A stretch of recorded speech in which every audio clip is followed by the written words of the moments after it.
Bon, bonjour tout le monde. Donc, je viens vous parler d'analyse statique. Pourquoi? Parce que l'analyse statique, on a tendance à l'utiliser un petit peu partout. On entend parler ce terme tout le temps. Moi qui suis le créateur de PHP Metrics, il y a des gens qui viennent me voir, qui me posent des questions, etc. Et j'avais envie de démystifier certaines choses et surtout de parler de comment on travaille autour de l'analyse statique. C'est pas si simple, c'est pas si trivial. Donc on va essayer de présenter, de faire un petit tour d'horizon.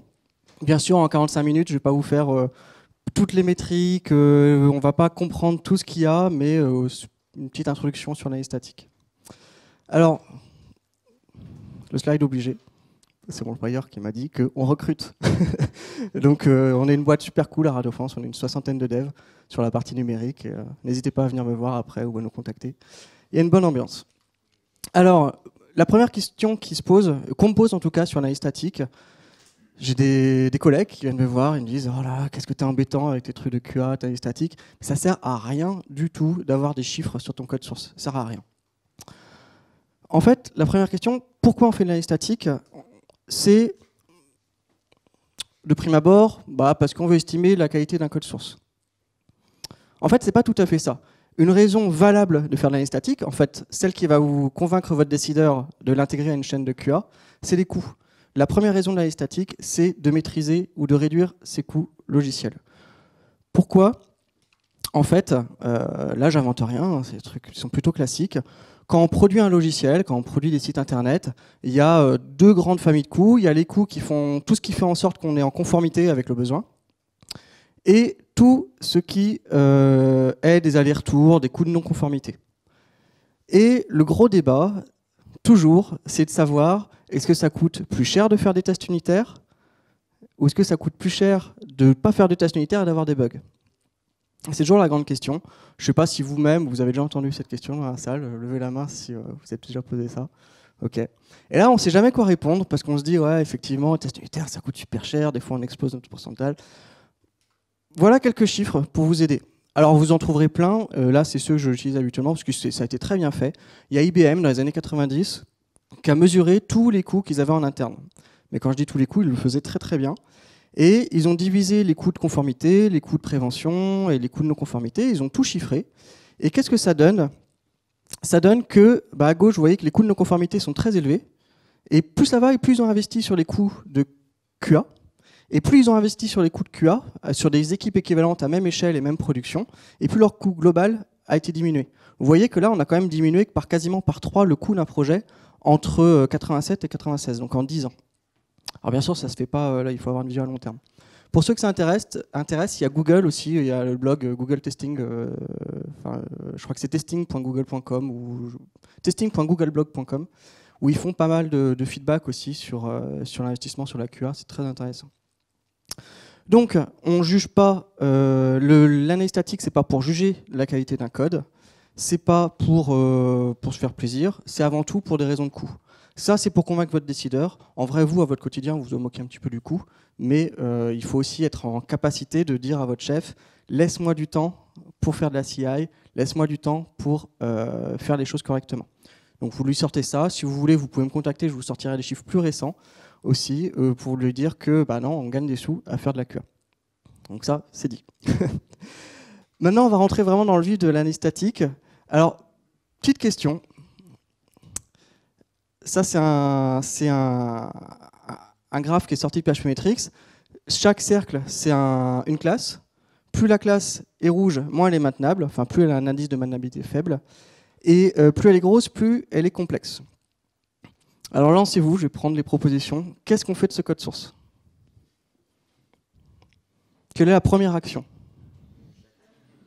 On le jette? Ok. Eh ben, je ne suis pas d'accord. Pourquoi? Parce que l'analyse statique, et c'est ça son plus grand défaut, et c'est ça qui, moi, en tant que créateur d'un outil d'analyse statique, me gêne le plus quand on vient me voir, l'analyse statique, elle est stupide. Elle est totalement stupide. Elle n'est pas là pour remplacer l'humain. On peut avoir un code le plus pourri du monde, mais en fait, c'est légitime. On a le droit d'avoir du code pourri quand on sait qu'il est pourri. Par exemple, il y a des critères de qualité. La qualité, ça a été normé, il y a des normes ISO. Pour ceux que ça intéresse, il y a la norme ISO 9126. Et qui dit, OK, la QA, ça va être de la maintenabilité, évolutivité, stabilité, performance, etc. Et en fait, elles sont contradictoires entre elles. Et on ne peut pas avoir un code performant et maintenable, par exemple. C'est antinomique. Et donc, si votre priorité, c'est la perf, bah, vous avez le droit d'avoir des cercles rouges. Ça ne veut pas dire que c'est de mauvaise qualité, parce que vous, la qualité, c'est la performance. Donc, l'analyse statique, c'est pas pour remplacer les humains. C'est pour ça que quand je fais un audit, la première chose que je fais, c'est d'aller interviewer les devs. Et je leur dis, c'est quoi vos critères? On voit tout le monde, les devs, le chef de projet, le fonctionnel, etc. On se met d'accord, etc. Et après, c'est les devs eux-mêmes qui me disent déjà les problèmes qu'ils ont dans leur code source. Et après, je lance l'analyse statique. Parce que sinon, moi, j'arrive avec un a priori super négatif, je vois un gros cercle rouge, genre ah, votre code il est pourri, etc. En fait, le code n'est jamais pourri parce qu'il y a toujours un legacy. Donc ça, c'est quelque chose qui est très important. L'analyse statique ne sert pas à dire à votre collègue que son code est pourri. C'est pas possible. Vous ne pouvez pas avoir ça en tête. Alors, je suis désolé, on ne va pas trop parler d'outils, on va plus parler de métriques. Il y a Damien Segui qui a fait une super liste d'outils d'analyse statique de code. Donc si vous ne la connaissez pas, je vous invite vraiment à aller voir. C'est vraiment exhaustif. Alors il y a tout, hein. Il y a des analyses, il y a des outils qui datent de Mathusalem, qui ont plus de 10 ans.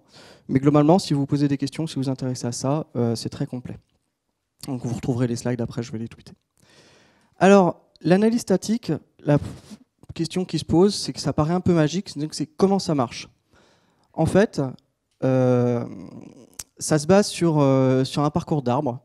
L'idée de la majorité des logiciels d'analyse statique, ils convertissent le code source en arbre, et à partir de cet arbre, on fait des examens pour voir le nombre de relations, enfin le nombre de branches, les relations qu'il y a entre les différents composants, savoir s'il y a des dépendances cycliques, les dépendances, etc., la complexité.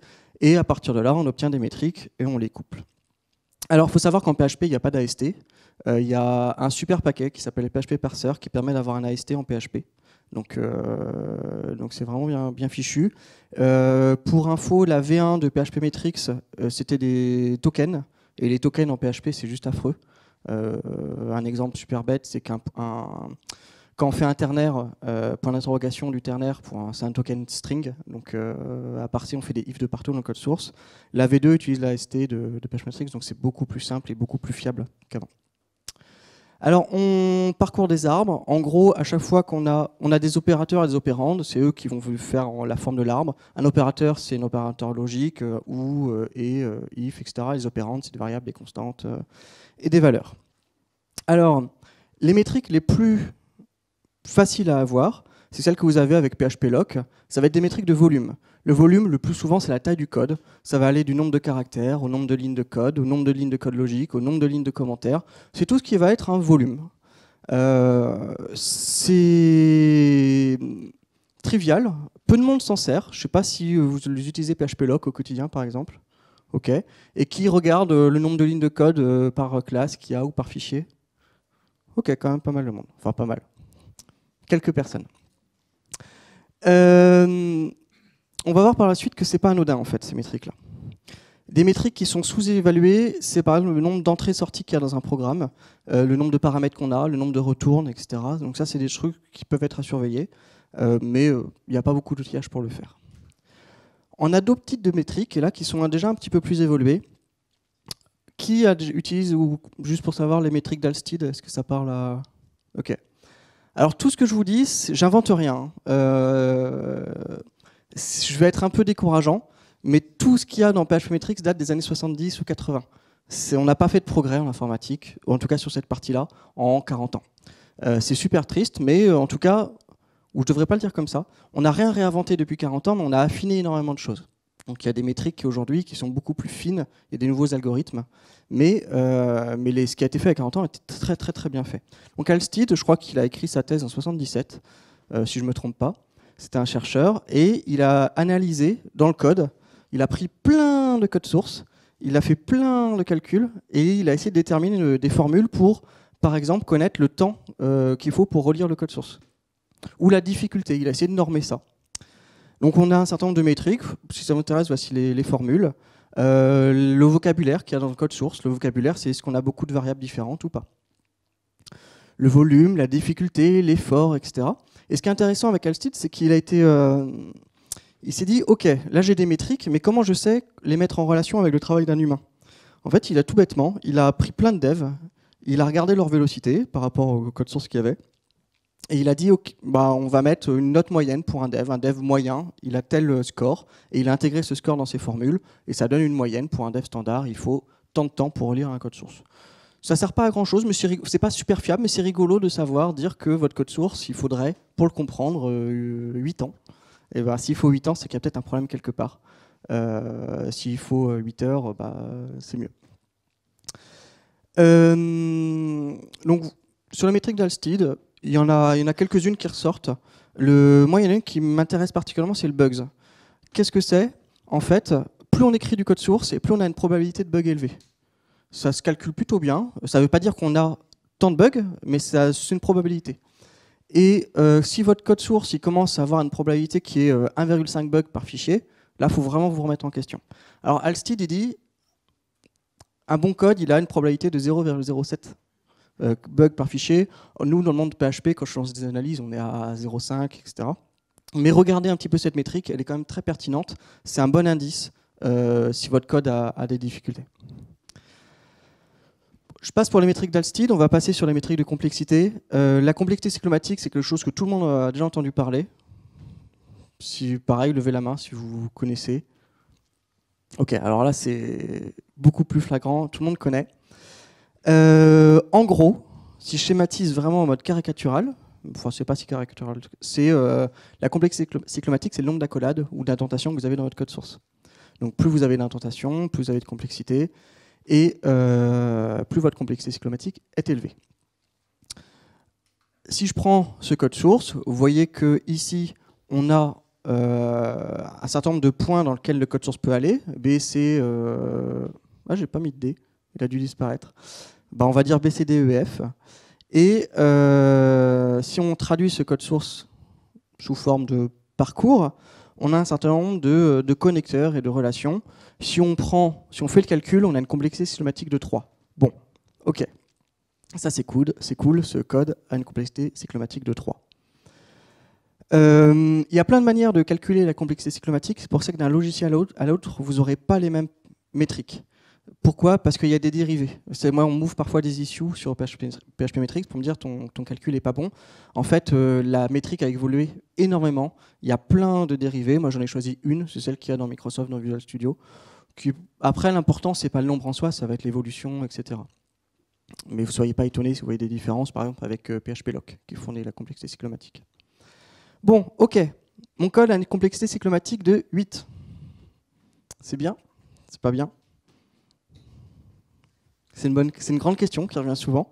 Bon, on me la pose. À partir de quand je refuse la complexité cyclomatique? Si ma classe a une complexité cyclomatique de 20, est-ce que c'est grave? Est-ce que c'est pas grave? Ben, en fait, la complexité cyclomatique toute seule, ça ne veut pas dire grand-chose. Pourquoi? Si on prend ces codes sources, ils ont la même complexité cyclomatique. Pourtant, il y en a un où il y a un if dans un if. Et moi, d'instinct, en tant qu'humain, quand je vois un if dans un if, je me dis, oula, ça me paraît beaucoup plus compliqué à comprendre que deux ifs qui se suivent. Donc la complexité cyclomatique, je suis désolé pour tous ceux qui l'utilisent, elle ne sert pas à grand chose. Parce qu'en fait, elle révèle vraiment pas la structure de votre code source. Avoir 18 ifs imbriqués, ça aura la même chose que 18 ifs qui se suivent. Vous allez avoir une complexité cyclomatique de je ne sais pas combien. Et pourtant, votre code, il est totalement différent. Donc, vous appuyez pas trop sur la complexité cyclomatique. C'est bien, c'est utile, parce que là où c'est utile, c'est que plus votre complexité cyclomatique est élevée, plus vous avez de cas de tests à produire. Donc ça ne sert qu'à ça, la complexité cyclomatique. En gros, regardez le nombre de tests unitaires que vous avez sur votre code source, mettez-la en corrélation avec la complexité cyclomatique, et là, c'est pertinent. Si vous dites la complexité cyclomatique, c'est pour savoir si mon code est bien ou pas, oubliez, ça ne sert à rien. Clairement. Vous avez le droit de ne pas être d'accord, hein. Ça c'est mon opinion. Ce qu'il faut savoir, c'est qu'il y a plein de métriques dérivées sur la complexité qui sont très intéressantes. L'intervalle de Mayer, par exemple, qui est bien. C'est quelqu'un qui a travaillé après, c'est Maccabi qui a inventé la complexité cyclomatique. Donc il s'est dit, bah, je vais faire le rapport entre la complexité et le nombre d'opérateurs que j'ai dans mon code, etc. Enfin, il y a des dérivées qui sont plutôt intéressantes. On ne va pas en parler là, parce qu'on a 45 minutes. Mais tout ça, il y a une bonne documentation sur Internet. Une métrique que moi j'aime bien, c'est l'indice de maintenabilité. Et je vous rassure, on va pas faire que des métriques, hein, je ne vais pas balayer tout, on va faire un petit peu de feedback dessus. L'indice de maintenabilité, bah, le petit cercle qu'on voyait tout à l'heure, c'est quand c'est rouge, c'est pas très maintenable, et quand c'est vert, c'est maintenable. Moi, je la trouve géniale, cette métrique, parce que à chaque fois que j'ai fait un audit, ça correspondait à peu près à ce que moi, j'avais évalué d'abord en tant qu'humain. Donc, je la trouve très humaine, cette métrique. Elle est intéressante également parce qu'elle est universelle. C'est une des rares métriques qui soit compatible avec n'importe quel langage. Donc, l'indice de maniabilité, si vous avez 80 en .NET, si vous avez 80 en Java ou 80 en PHP, c'est pareil. Donc ça permet d'évaluer vraiment des projets dans leur ensemble. C'est plutôt sympa. Comment ça se calcule? C'est une métrique mixte. C'est un mélange de complexité, des métriques d'Alstead, etc. Donc c'est de commentaires aussi. Plus vous avez de commentaires, plus vous allez améliorer votre note. Alors bien sûr, vous pouvez très facilement améliorer votre note en mettant des faux commentaires. Là-dessus, les outils ne sont pas intelligents. Moi, j'ai des devs qui l'ont fait parce qu'ils trouvaient que leur note n'était pas bonne, donc ils ont mis n'importe quoi. Ça passe. C'est pour ça que l'analyse statique ne remplace pas les humains. Le robot, il restera stupide. Là-dessus, peut-être qu'un jour, on aura de l'analyse statique avec des Watson, etc. Mais pour l'instant, l'analyse statique est stupide. Ce qu'il faut savoir, c'est qu'au-delà de 85, le code est très maintenable. On considère que c'est comme ça. Entre 65 et 85, ça va à peu près. En dessous de 65, vous avez un problème. Et ça, pour le coup, même si l'analyse statique est totalement stupide, si c'est des robots inintelligents, quand même, si sur votre code source, vous avez des points qui sont en dessous de 65, regardez. Regardez voir au moins si c'est légitime. C'est juste ça. Vous avez le droit d'avoir du code qui a une note super faible, mais il faut que vous sachiez que c'est légitime ou non. C'est le seul point. Après, il faut l'accepter. Si vous avez une mauvaise note, vous l'acceptez, vous dites « Ok, j'ai une mauvaise note ». Si c'est pas légitime, si c'est du code métier par exemple, et que votre métier n'est pas compliqué, eh ben, vous avez un vrai problème. Donc pareil, si vous avez du code pas maintenable, essayez d'avoir des tests automatisés pour vérifier. Donc celle-là, elle est vraiment intéressante, et moi c'est celle que j'utilise le plus au quotidien. C'est même quand je les mettais sur de la CI, c'est celle que j'avais la courbe de l'indice de maniabilité, parce que c'est plutôt sympa. Normalement, c'est la dernière. Après, je ne vous assomme plus sur les métriques en tant que telles. Donc, vous voyez qu'on a vu différents types de métriques. Les métriques de volume, les métriques de complexité, les métriques mixtes avec l'indice de maniabilité. Et là, on va avoir l'absence de cohésion des méthodes. Alors, qui connaît Solid? OK. Donc, le principe de responsabilité unique, du coup, doit être bien connu dans la salle. En Solid, on se dit une classe a une responsabilité. Elcom, c'est à peu près ça. On va regarder la cohésion des méthodes. Dans un monde parfait, la responsabilité d'une classe est de 1. Parce que c'est tout ce qu'on a appris à l'école. Une classe doit avoir qu'une seule responsabilité. Vous verrez que ce n'est pas vrai. Mais du coup, comment on calcule ça? Ouais, regardez un code source. Ici, on a une méthode, ça sert à rien que je pointe du doigt, en fait, vous ne voyez pas. Mais on a une méthode M1 qui appelle M2, et M2 partage avec M3 un attribut qui est A. Et si on regarde M4 et M5, là, ils n'ont rien en commun avec les autres. Il y a M4 qui appelle M5. Du coup, par déduction, quand je regarde mon code source, je peux me dire qu'il y a deux groupes de méthodes ou deux groupes de fonctions dans ma classe. Donc, puisqu'il y a des méthodes et des attributs qui fonctionnent entre eux, là, j'ai deux groupes, donc j'ai un Elcom de 2. Donc, je pourrais me dire que ma classe a deux responsabilités. C'est à peu près vrai quand même. C'est ce qu'il y a dans le code source. Bien sûr, le PageMetrics enlève les getters, les setters, et la majorité des logiciels le fait aussi. Alors, cette métrique, elle est super intéressante parce que vous n'êtes pas censé avoir des Elcom de 6 ou de 7 ou de 8 dans votre classe. Par contre, il faut le savoir, ça peut être et trop faible et trop élevé. Un Elcom trop élevé, c'est que vous avez, si vous connaissez l'anti-pattern, vous êtes un God Object, probablement, ou un blob. C'est-à-dire que votre classe, elle fait plein de trucs. Elle fait les envois d'emails, les logs, la connexion à la base, etc. Elle fait beaucoup trop de choses. Par contre, il y a plein de classes qui ont des Elcom parfois inférieurs à 1, aucune responsabilité, ou 1. Et là, souvent, ce qui se passe, c'est quand on fait de l'objet stupide. Alors, ce que j'appelle l'objet stupide, c'est quand on applique bêtement ce qu'on a appris à l'école et qu'on fait 1 million d'objets pour plein de choses. Et là, on rentre dans l'anti-pattern poltergeist. C'est qu'on a plein d'objets fantômes qui vivent, qui meurent, qui vivent, qui meurent, qui vivent, qui meurent. Et ça produit des problèmes de maintenabilité. Donc le Elcom, c'est bien de l'avoir proche de 1. Moi, sur les projets que j'ai pu auditer, il est souvent de 1,5. Mais pareil, soyez pas sectaires, n'allez pas voir vos collègues en disant « Oh là là, ta classe, elle a trop de responsabilités, elle en a 2, il faut faire 2 classes. » Il y a des cas où ce sera vrai, il y a des cas où ce ne sera pas vrai. Il ne faut pas être stupide quand on programme. Il ne faut pas appliquer bêtement tous les paradigmes qu'on a pu apprendre ou qu'on lit sur Internet. Même ce que je vous dis là, hein, en fait, c'est pareil. Je vous ai menti, il reste à une métrique. Ça va être tout ce qui concerne le couplage. Et là, on rentre vraiment dans les choses qui sont très, très, très intéressantes. Alors, si vous connaissez Solid, vous connaissez le principe de cohésion, cohésion forte, couplage faible. Si je prends le cas d'une voiture et d'un moteur, le moteur il va être utilisé dans plein de voitures, donc il a intérêt à être super fiable. Mais la voiture, pour qu'elle soit évolutive et qu'elle ne coûte pas trop cher, il faut qu'on puisse changer le moteur. Donc elle a un couplage faible. C'est ça, les cohésions et le couplage. Et ben, du coup, il faut s'assurer que quand on est utilisé partout, quand le moteur est utilisé partout, ce qu'on appelle l'afferent coupling, donc on affecte plein de classes. Là, il faut qu'on soit blindé de tests. Notre moteur, il doit marcher, il doit être blindé, blindé, blindé. Donc si vous avez une classe qui a un afferent coupling de 100, ça arrive, eh ben, vraiment, il faut que ce soit blindé. Regardez vos tests.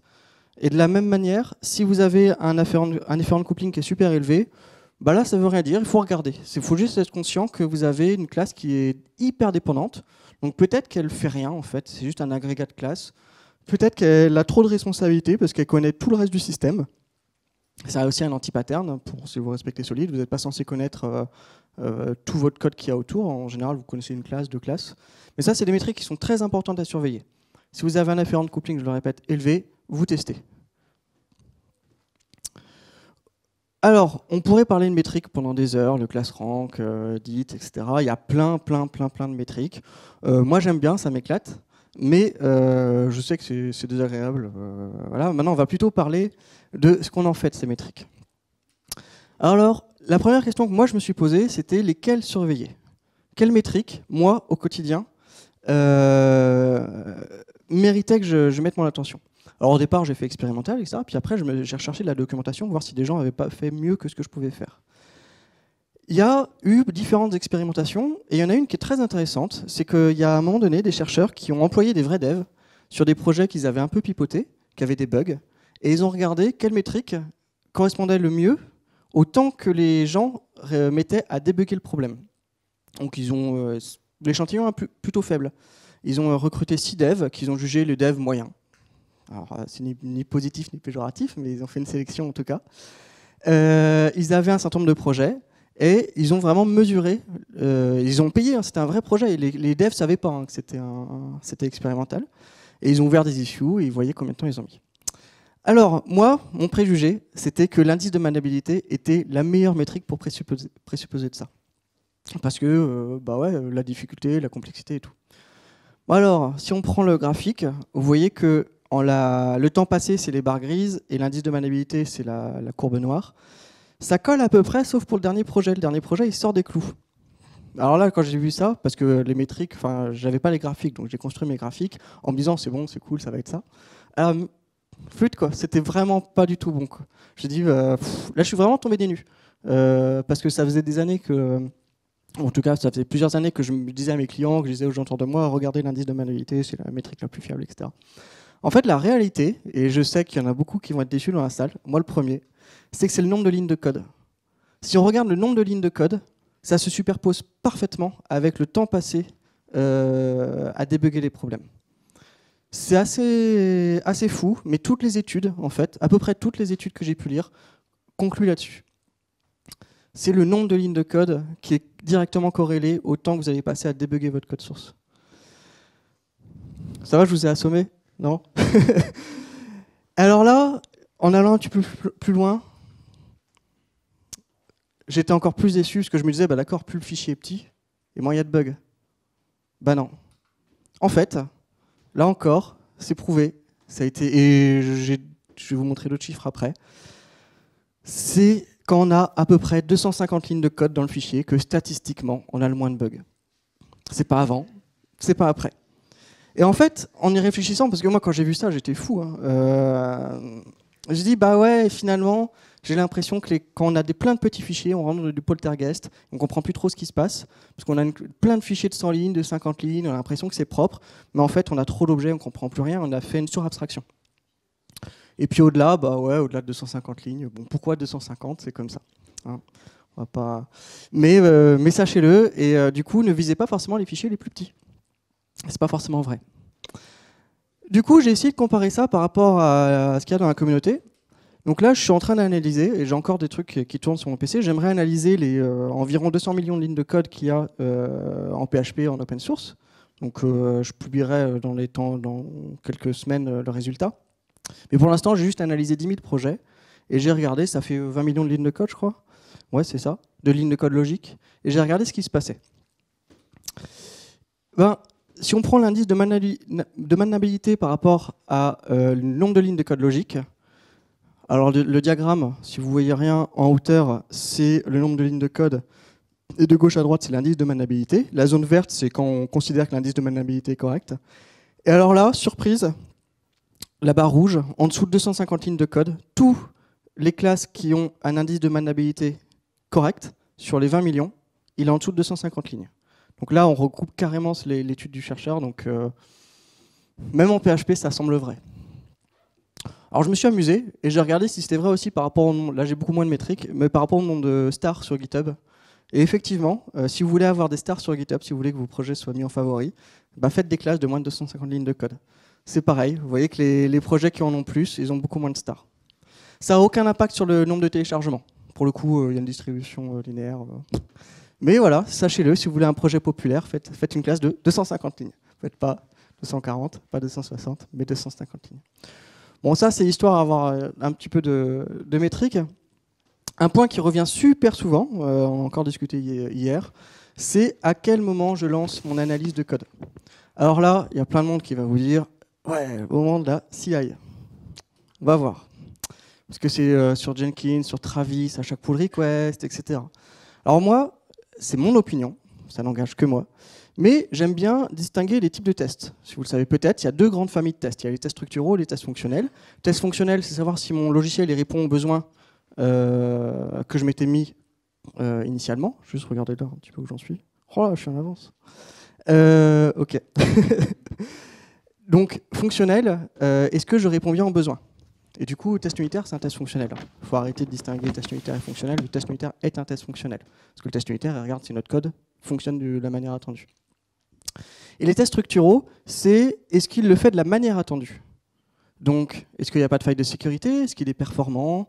Est-ce qu'il est bien indenté, bien documenté, etc. Donc, il y a deux familles de tests. C'est ça, deux familles de tests. De mon point de vue, les tests fonctionnels, donc qui vérifient que le logiciel fonctionne correctement de la manière attendue, ce sont eux qui rentrent dans la CI, dans l'intégration continue. Donc si le logiciel ne répond pas à son besoin, on bloque la CI, on rejette la pull request, on vire le code source, etc. On le corrige. Par contre, savoir s'il le fait bien, c'est plus de l'ordre de la supervision, de mon point de vue. Donc la supervision, c'est quelque chose qui se fait plutôt la nuit, par exemple, ou une fois par jour. Pourquoi je suis arrivé à cette conclusion? Parce que avant, je le mettais dans la CI, et en fait, je me rendais compte que je bloquais des pull requests qui étaient tout à fait légitimes, juste parce qu'elles augmentaient légèrement la complexité. Mais peut-être que la PR suivante du dev, qui va en faire 15 dans la journée, va la baisser. Et je trouve c'est un peu stupide de lui bloquer une pull request qui certes introduit des bugs, parce qu'il a besoin de committer régulièrement et qu'on ne va pas le bloquer, quoi. Du coup, quand je faisais ça, la QA, c'était vraiment un frein. Les gens ils me disaient « Oh là là, tu me saoules avec tes tests à la noix, laisse-moi bosser, quoi. » Et les gens bypassaient la QA, clairement. Ils ont fait en sorte que ça passe plus dedans. Et donc moi, je pensais que ça passait.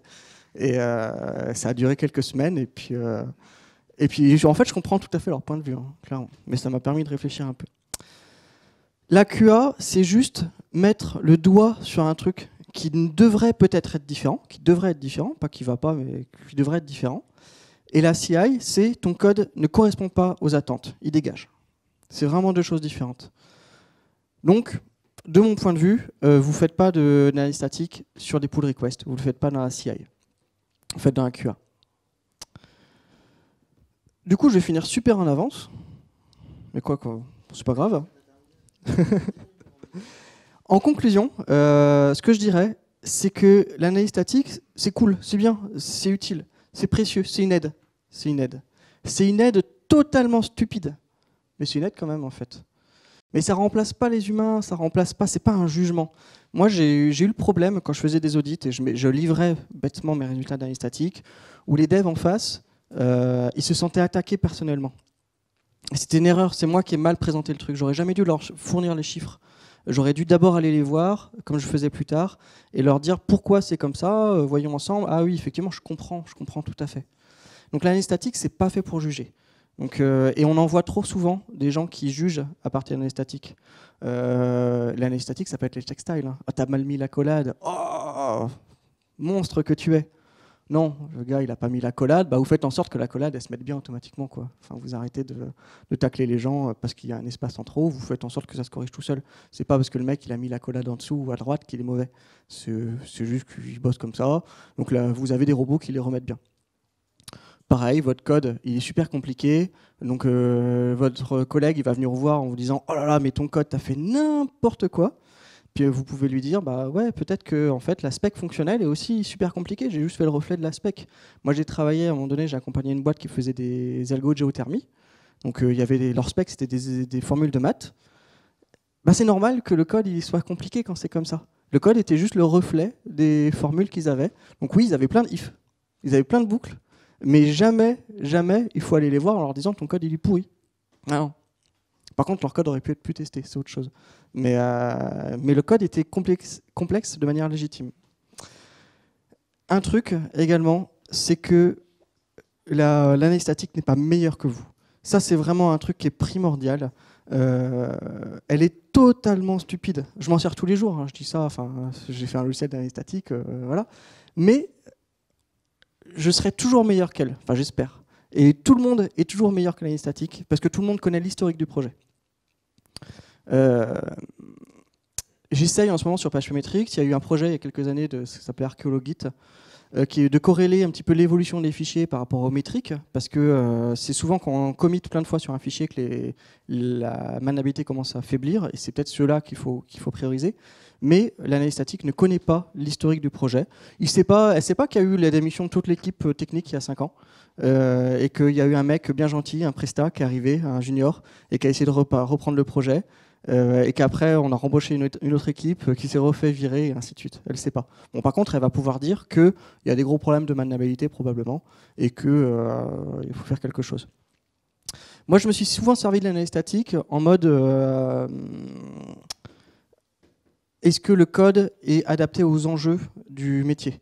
Donc aller voir le patron. Alors ça, c'est vraiment un truc super important parce que souvent en presta, sur des conseils, on me contactait en disant il faut une refonte, il faut une refonte, il faut une refonte. Et en fait, il y avait un dialogue de sourds entre les aspects techniques, enfin les équipes techniques et les équipes de décideurs. Pourquoi? Parce que les techos, dans sa grande capacité de communication, allaient voir son boss en disant le code c'est de la merde, il faut le refaire. Alors je pense que je suis sûr que si les gens ont été honnêtes, il y aurait au moins la moitié de la salle qui dirait je l'ai fait. Je suis allé voir mon boss pour lui dire que le code était pourri, je ne pouvais pas travailler dans ces conditions, il faut changer, il faut utiliser Symfony, Laravel, etc. Pardon? Ouais, on peut lancer le sondage, mais qui l'a déjà fait? Ouais, ok. Et en fait, c'est là que je me suis aperçu d'un truc, c'est que moi je faisais tampon.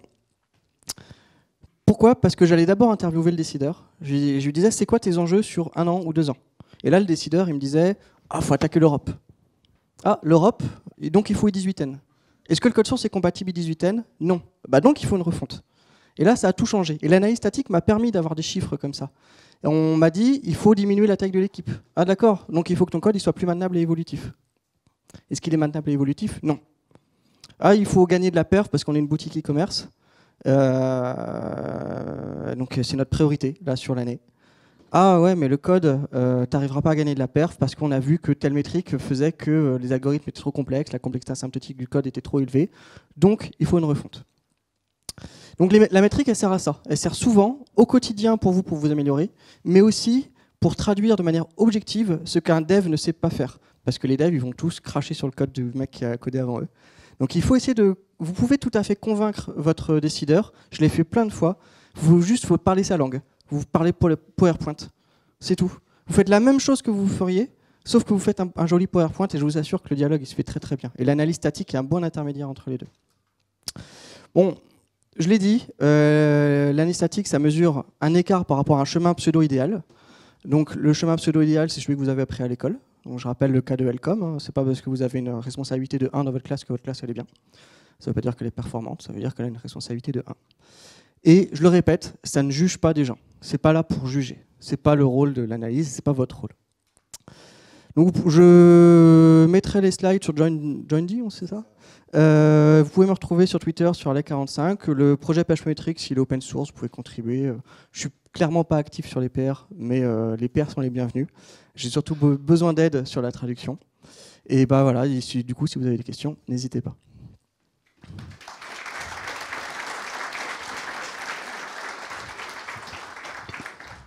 Ça a commencé là-bas déjà. Il y avait la dame avant. Moi, c'est juste par curiosité, sur le diagramme récapitulatif de l'étude sur le nombre de bugs en fonction d'une ligne de code, est-ce qu'il y a eu une explication à un moment ou un autre du pourquoi est-ce que le nombre de bugs diminue quand on arrive vers les 20 000, au-dessus de 1000 lignes? Parce que ça semble un peu contre-intuitif. Au-dessus de 1000 lignes? Ouais, genre là, en fait, le maximum, oui, il est à 630, et puis après, ça semble chuter carrément. Et du coup, je pense que c'est de l'ordre d'analyse statistique après. Vraiment, je sais pas. En fait, le problème de cette thèse, c'est que il n'y a pas eu de... Le mec a fourni ses chiffres. Il a juste fourni ses chiffres et il a fait son rôle, quoi. Il n'a pas cherché à expliquer. Et moi, j'ai pas vu d'explication. Elle m'a vraiment interpellé, hein, cette courbe. Donc, je sais pas répondre.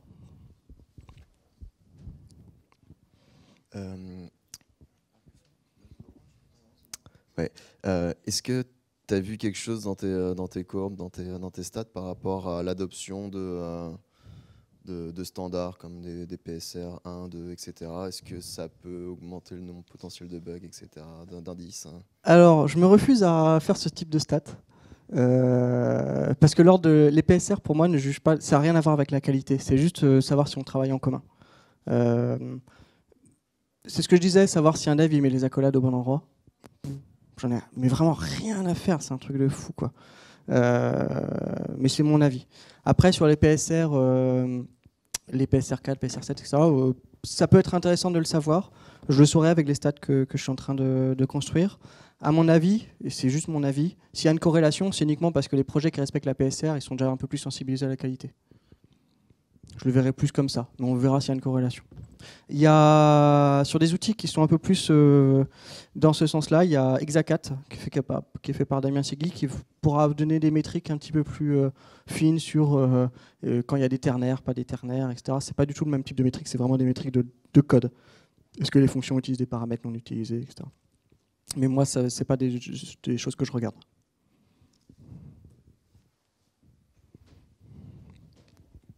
Bonjour, merci beaucoup déjà pour la lib, que j'utilise beaucoup et que j'adore.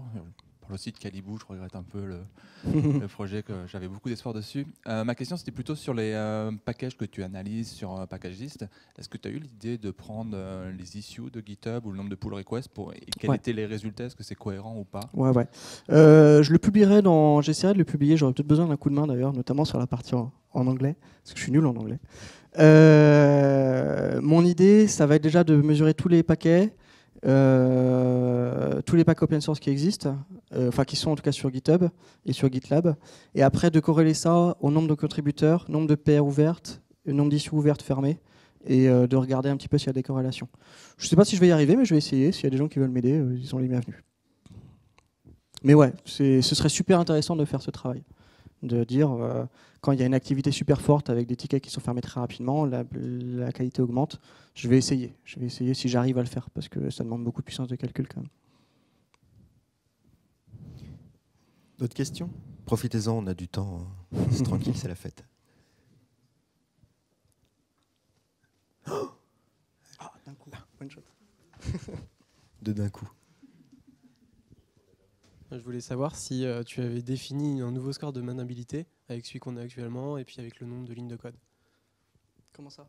Tout à l'heure, tu as parlé qu'il n'y avait pas d'évolution en fait, depuis 1970. Moi, je trouve qu'il y a quand même une évolution par rapport à ce que toi, tu as découvert. Et si tu avais défini à ton tour peut-être un nouveau score de maintenabilité? Moi, sur les 20 millions, vous voyez que ça se coupe bien. Hein. On est bien à 85. Quand on est en dessous de 250 lignes de code, on ne le voit pas forcément très bien sur le graphique, mais l'indice de maintenabilité passe en dessous de 85. Donc je suis au même résultat sur 20 millions de classes, sur 20 millions de lignes de code, pardon. Je suis au même résultat qu'en enfin, dans les années 80. J'ai pas eu de changement. J'espérais qu'il y ait un changement.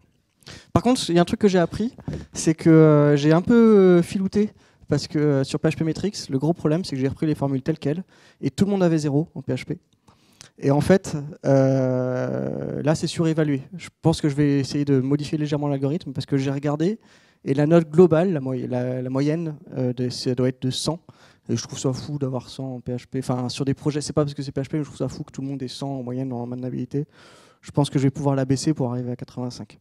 C'était ça, moi, la surprise de l'analyse, c'est que tout le monde avait des bonnes notes en open source. Mais c'est aussi parce que quand j'avais sous la main des projets clients, je m'amusais à passer l'analyse statique dessus, et j'avais fait un mix des deux. Et il y a une énorme différence de qualité entre les projets open source et les projets clients. Donc un projet, ma conclusion, c'est vraiment que les projets open source sont très très loin de meilleure qualité que les projets clients. Ce qui est normal. Parce que souvent, ce que j'ai l'habitude de dire, c'est méchant ce que je veux dire, mais on fait la merde au boulot et on le refait mieux chez soi. Et du coup, ça explique pourquoi l'open source semblerait de meilleure qualité. À l'heure actuelle, un projet, c'est plus simplement un seul projet monolithique. C'est avec Composer, Satis et autres joyeusetés. C'est tout un ensemble de projets. Comment tu fais pour agréger et sortir de cet ensemble une note? Alors, c'est pour ça que j'avais sorti il y a un an Calibou, qui était un site qui faisait en SaaS le mix de tout. Peut-être que je referai la même chose. J'ai pas eu le temps de le maintenir ou de le faire correctement. J'aimerais bien le refaire. Et sinon, moi, pour l'instant, tout simplement, j'agrège les résultats sur du Jenkins. Et après, j'ai un petit script qui va chercher le JSON et qui fait les graphiques. C'est juste ça. Mais effectivement, c'est un des gros problèmes des outils d'analyse de code, c'est qu'ils analysent un dépôt. Donc, ça bloque. Petite question curiosité, il y a un projet qui est tout en haut à droite, qui a beaucoup de lignes de code, qui a une bonne analyse de maintenabilité. Est-ce que tu as regardé ce que c'était? Je sais pas. Alors, je sais pas. Je regarde. En fait, c'est assez curieux. Il y a des trucs qui ressortent, Drupal, etc. Ce qu'il faut voir, c'est que l'analyse statique, en tout cas de PHPmetrics, elle marche bien pour un type de projet, c'est sur les codes orientés objets. Si vous faites du procédural, vous n'avez pas de classe, peut-être que vous aurez une très bonne note à PHPmetrics, parce que moi, je ne m'en occupe même pas des fonctions, en fait. Je m'occupe que des classes. Donc, je ne sais pas quel est ce projet. Et j'ai entendu, non, PHPmetrics, c'est tout rouge. Je m'amuse. Dans la V1, je voulais à tout prix que ce soit vert. Pourquoi? Parce que je ne connaissais pas mon métier. Je voulais que ce soit évolutif et maintenable. La V2, elle est toute rouge. Pourquoi? Parce que je sais ce que j'attends. Et moi, maintenant, ma problématique, c'est la perf. Donc, c'est rouge. Parce que je ne veux pas de l'évolutivité ou de la maintenabilité, je les connais, les métriques. Je veux juste que ça marche bien. Donc, PHPmetrics, c'est rouge. Et c'est assumé. Une dernière question. Au fond, là-bas. Oui, si non, bah, du coup, peut-être changer les couleurs. Non, mais parce que penser que c'est rouge, c'est mauvais, c'est peut-être. Mais que c'est justement du faut pas juger, faut peut-être mettre du violet, du bleu et du rose. C'est une idée, ouais. Voilà. C'est une idée. C'est ouais. Ouais, merci pour la conf déjà. Et ce que je voulais savoir, c'est comment est-ce que tu fais pour distinguer, enfin pour analyser vraiment le code qui est pertinent à analyser et pas justement tous les alors pas les dépendances évidemment non, mais enfin souvent notre code il va être inclus dans un framework ou des choses comme ça, même s'il faut évidemment le faire le moins possible. Comment est-ce que tu fais pour vraiment avoir des analyses qui sont pertinentes sur le code que toi tu produis et puis aussi voilà, des fois tu vas coder mais ça va être tu vas utiliser des annotations, des choses comme ça. Comment est-ce que tu peux prendre en compte ça pour l'analyse statique? Alors, je le fais de deux manières. Aujourd'hui, c'est tout simplement que je ne lance pas l'analyse sur un projet. Ça n'a aucun sens de lancer une analyse sur un projet. Je lance l'analyse sur le dossier contrôleur, je lance l'analyse sur le dossier de couche logique et ainsi de suite, et j'isole comme ça. Parce que dans un contrôleur, on n'a pas le droit d'avoir de complexité, mais dans une couche logique, on peut en avoir. J'ai un truc expérimental que je suis en train de faire. Je ne sais pas si c'est une bonne idée. J'hésite à publier. C'est que j'essaie de déterminer ce qui est de l'ordre du métier. Là, je vais peut-être la publier. Je pense qu'il doit être possible, par déduction, de savoir si une classe est métier ou si c'est une classe outil. Et donc j'aimerais pouvoir isoler le métier d'outillage et fournir 2 notes dans PHPmetrics. Pour l'instant, ça a l'air de marcher. Je vais voir, il me faudrait plus de données. Mais ça, c'est une fin. Et sinon, sur PHP Metrics 1, il faudrait que je refasse la même chose. Les pairs sont vraiment les bienvenus. Je suis sous l'eau, clairement. Il y avait une PHP Metrics Bundle et PHP Metrics Zen Server qui sortaient déjà les contrôleurs et qui disaient vos formulaires, ils ont telle note, vos contrôleurs, ils ont telle note, et ainsi de suite. On arrive à la fin des questions. Eh ben, merci. Eh ben, ok, merci à tous.